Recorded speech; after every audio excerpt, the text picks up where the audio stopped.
কর্পোরেশনের যিনি মেয়র তিনি ধর্মীয় সভা করতে ব্যস্ত। স্বাভাবিকভাবে আজকে তার এগুলো দেখার নজর নেই, তাই কলকাতাতে ট্রেড লাইসেন্সের ফি 400 গুণ 500 গুণ বেড়েছে, হোল্ডিং ট্যাক্স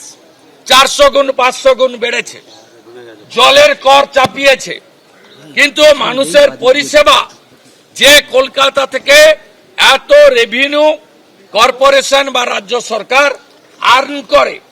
সেই কলকাতা বা বড়বাজার যেখানে শয়ে শয়ে কোটি টাকার বাণিজ্য হয়, একটি অর্থকরী জায়গা,